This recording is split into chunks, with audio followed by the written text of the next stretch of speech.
A lot of times we hear the question on the difference between faith and good works. The result of faith produces good works, and as a result of that is how we get to heaven.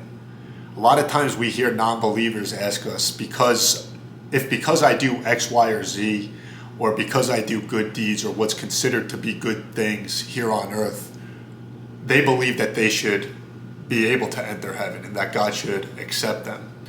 And what I want to talk about in today's video is that really the way to get to heaven is to have faith, obviously, believe in God.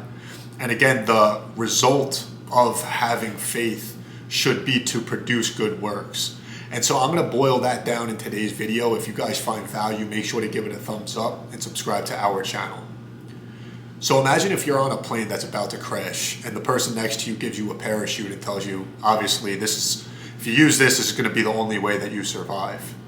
You're obviously going to believe them, right? But if at that point in time when you need to jump, you don't pull the string to let the parachute out, you're not going to be saved. That's exactly what James chapter 2 talks about. Faith without action is like owning a parachute but never putting it on. It's useless. And in Genesis chapter 22, we hear the story of faith being put to work when Abraham's asked by God to bring his only son Isaac to him as a sacrifice.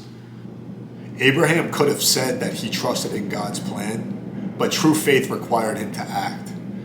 And just when Abraham was about to sacrifice his only son, God stopped him and provided a ram instead, which confirmed that Abraham's faith was real. So it was a test by God to test Abraham's faith by doing the works, right?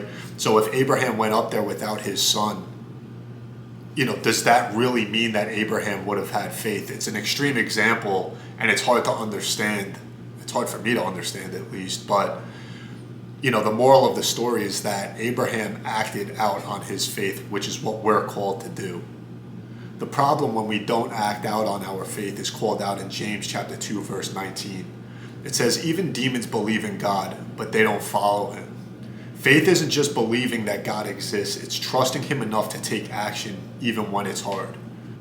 And so now I'm going to talk about the story of Samson from Judges chapters 13 through 16. So to give you some context here, Samson was chosen by God before birth to be a judge of Israel. He was set apart as a Nazirite. He was given supernatural strength, but instead of using it to serve God, he constantly made compromises, pursuing ungodly relationships, breaking his Nazirite vows, and relying on his own strength rather than obedience to God. And so he continues to chase after his own desires, just a lot of times like you and I do. Money, maybe girls, certain temptations, things that he kept falling short, and things that he kept compromising on even though he knew it was wrong. He thought that he could live however he wanted because God was with him.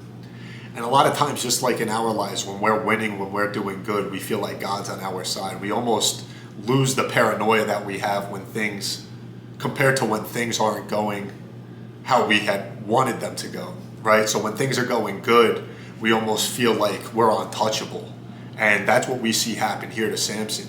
But when things are going bad, we're paranoid, right? We're always, kind of looking over our shoulder, making sure that we're measuring twice and cutting once just to make sure that things are good.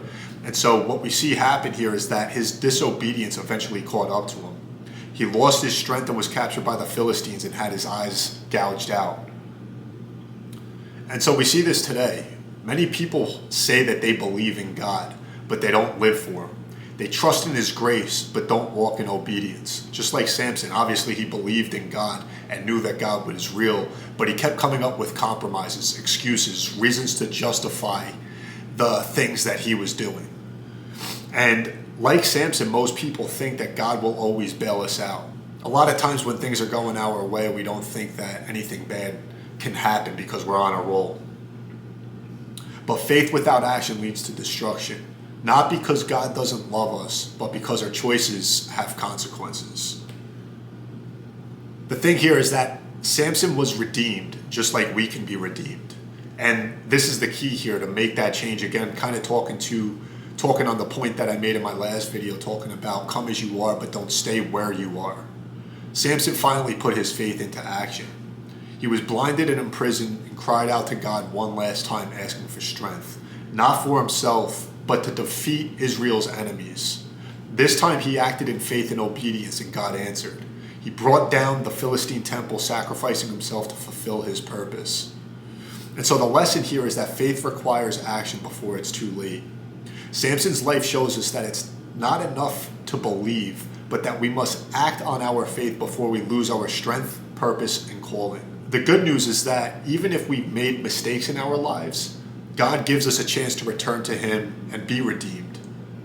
It's never too late to turn to God, but what happens is when you continue going down the path of doing the wrong thing, tuning God out, justifying, again, things that aren't what's said to be right biblically, it again gets to the point where I mentioned in my last video, like spoiled milk, and you become spiritually spoiled and just accustomed to sinning and living a lifestyle that isn't aligned with the life that God wants us to live. And so how do we live our faith out like Abraham did, not Samson? We need to take action on what God calls us to do. We can't wait until we've lost everything to finally obey him. We don't necessarily need to hit rock bottom to call out to God.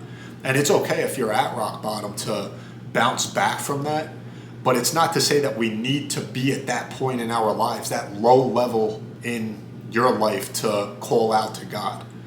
Just because you're on a high horse doesn't make you untouchable either. And you need to remember that God can quickly humble you, just like he did with Samson. We need to stay faithful in the small things.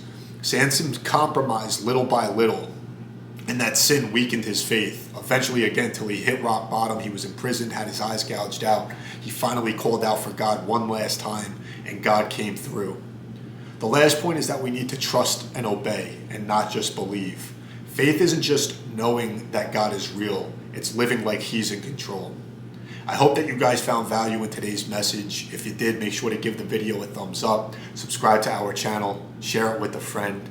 Again, leave any feedback. We'd love to hear any thoughts or questions that you guys have. Thanks again for watching. We appreciate your time.